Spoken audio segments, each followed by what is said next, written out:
Alright, welcome everyone. We're Semblance of Sanity. I'm Caleb. I'm Jacob. And we're here for Daily Lives of High School Boys, Episode 9. Alright, we got ourselves a lot to look forward to here. This show always delivers on just ridiculous hijinks, humor, and skit-based comedy. Mm-hmm. And last episode had a rapid-fire kind of, like, just peppering of like specific little ones. A lot of different skits. Of course, my personal favorite was the getting things stuck in the tree. But don't think I've forgotten the fact that you mistook a skit for a certain skit that hasn't been shown yet. So that means that every episode from here on out, I will be waiting for that skit when it comes. I failed the city. It will be wonderful. No, that was completely a red herring. Nope. Right. I was just making you think that. Yeah. So, y'all, without further ado, let's get into this. Alright everyone, now be sure to go check out the reaction portion of the video in the description below, and then come back here for the discussion.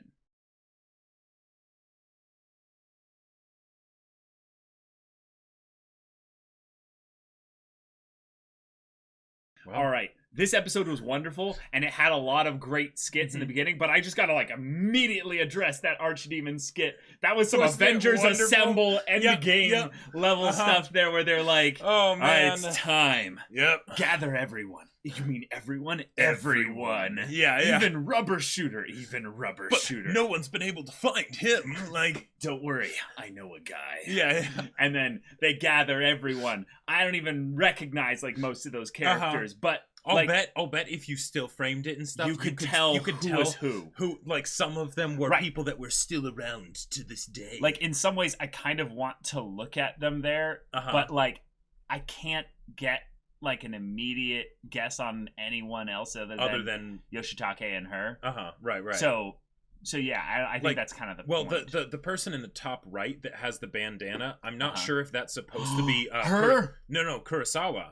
Oh, because he always wears the hat, so that was him still covering up the mark that he had gotten. Oh, you're right. Now, I don't know if he would be up for that because he was so terrified, but maybe that's also why he's the one that's got a fist pumped in the air, because she was finally defeated. Actually, it might be him on the bottom left then. That's true. It could be, yeah. But yes, the fact that Yanagin is the one that basically was the one that kind of was the linchpin for them kind of making this all official, because she had karate classes. Like, oh, okay, all right. But what's great about this is you don't see it as like we don't like have anyone that's actually strong here. It's like no, they got a bunch of big guys and they got girls that like can actually fight and stuff here. And it's like, oh shoot, all to take down the one person because this person is the Archdemon. Like, what I love about this is that when kids fight, it's like 90% psychological. Oh, at definitely. This point. Yep. Because all they really need is to kind of rage a little bit and just tap into their own inner animal. Then it becomes a thing of like scratching eyeballs and stuff. Like it's really dirty fighting. Oh yeah. But the idea is that one slap can usually be enough to end the fight for one person. Well, Well, because she's got this aura of menace where they're just like, no, we've like, well, much like Kurosawa in the present, it's like, nope, he's still just even thinking about it, just vomits on the floor because the fear was built into him that deep. It was real. Yeah. So that whole skit was not only perfect, it was wholesome, because then when we get to see the Archdemon now free and able to be herself, it's just this beautiful thing where she's like, that's not a happy story. No, it's not a funny story. It's not a funny story. It's not a funny story. It's a happy story. Yeah, because she gets embarrassed whenever people mention about the fact that you were the Archdemon, right? Because now she's found out who she wants to be. This kind of quiet girl, just at high school, right? Right. So the idea that it's like, that was the person that I used to be, but because these people intervened, maybe for their own survival and maybe also for my behalf, I don't know, but because of that, I found myself. Yeah. And I like that they're aware that it's her. It's not something where people don't know. Right. It's something where it's a thing of where the story can kind of be laughed at as, but see, that was middle school, that was elementary, it's okay. And yet for her, it's like, no, like this is serious. Don't laugh at that. This is serious. Yeah, and it's just like, oh, okay, that's wonderful. And then also the little bit of like suggested lore that this is why Rubber Shooter never appeared anymore, because his mask was broken that day. It was his final fight, and it was his most proud moment, because when it came right down to it, they didn't give in. So was the reason why he bleached his hair so that no one would ever guess that he was potentially Rubber Shooter? Maybe. I would not be surprised. I would not at all be surprised. But yeah, after all, he probably made some enemies during that time. That's true. But that whole bit there is something that's great, because then they're telling the story to someone that wasn't there. Yep. And it's like, oh wow, that's awesome. And yet, like, on some level, I get the vibe that, you know, her remembering it, the friend doesn't know exactly that she was, and this is part of the promise, was that they wouldn't go and directly expose her to new people in high school who didn't know about that past story. Sure. So in this case, the girl in the blue hair has no idea that this was the archdemon necessarily. Gotcha. I feel like the girl in the blue hair might have been told at some point, but yeah, if not her, then maybe the Kurosawa's friend. Yes. But yeah, there are a lot of funny skits here. There were some great skits. The whole thing of like okay, I want to tell him that I like him. You know, we've spent the summer together, and then of course Hidenori, because why not? Over the course of the entire summer, we don't know when he found out, but over the course of the entire summer, they were cousins, and he didn't tell her. And then now, oh yeah, by the way, we're cousins. You know, I found out from my grandma. And it's just like her entire summer, where she was, developed this crush for this guy and was mustering up the courage to tell him, gave the 500 yen to the childhood friend that they were not an item, to leave so that she could have her moment, her chance. Yeah. And then we're cousins. It's so perfect, because you know that the relationship as a whole is doomed to fail, because this is a comedy show. Oh, definitely. But it's something that's too real, because I have not one, not two, but three stories of this exact same stupid thing. Where you turned out to be cousins? No. Of like summer love confessions that led to nothing. Yep. And it's so funny how stupid as kids you are, where basically you wait all the way until the very end. Yep. When it's like, dude, just say something on like week 1, like. Well, no, but then if you say that, then there's this whole amount of time where it's potentially awkward and stuff, as opposed to letting the awkwardness get just out there into open air over the course of the summer, so that way it can be let's be dealt real with before it's over. For the most part, that level of awkwardness doesn't last more than 2 to 4 weeks anyway. So it's like, well, it depends which end you're talking about. Oh, that's true. That's true. That could last pretty long. That's true. For the confessing party. Yeah, that's true, because depending on how old you were when you were doing the confession, you did it also to varying levels of success, like how badly you delivered the actual confession. Oh, sure. And then that leads to a magnified level of awkwardness, where you're like, oh my god, why did I say it that way? Or, Yeah. So this one's funny, but also I just find it funny as well, because the name Emmy is literally one of the names. Oh, that's right. Yeah. That's right. So I was like, yes. This is real. This feels personal. This feels personal. I also love the idea that essentially Hidenori kind of cock-blocked himself. Not that the relationship would have gone anywhere, but that he would have gotten a legitimate confession before it ended up getting sabotaged by that, sorry, we're cousins, right?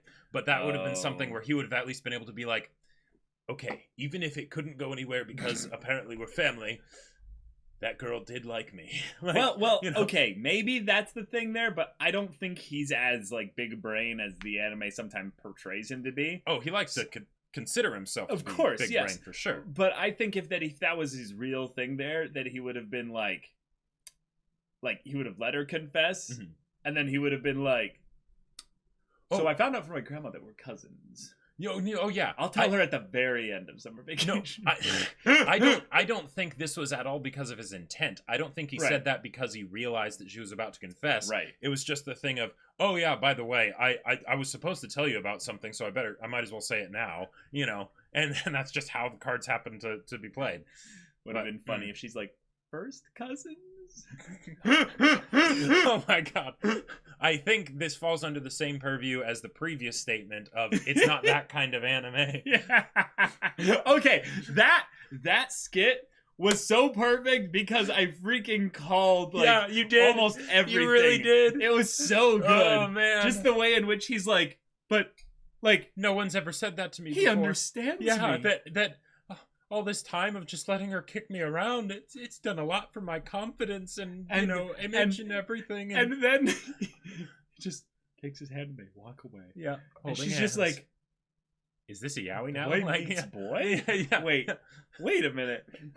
I thought it was perfect. Yep. I thought it was also wonderful that they continued the continuity. Yes, of that story. Of that story. Yep. Although then, of course, they completely reverse it with the, oh, now, well, she crushes on him, you know. Mm-hmm. This is what it is. Hidenori. Mm-hmm. Hidenori is just telling his summer story to his friends Yoshitake and Tadakuni. Oh. But the thing is, in the version of the story as he saw it, everyone wants a piece of Hidenori. So it's actually not at all how things went down.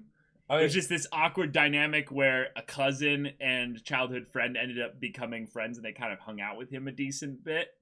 But yeah, the only thing that was probably accurate in the story was that she kicked him into the river. I mean, I don't doubt that Hidenori definitely has differing views compared to reality of how people like him. I mean, for crying out loud, with the sister where where he said the thing of you always seem to be alone on Christmas, you know.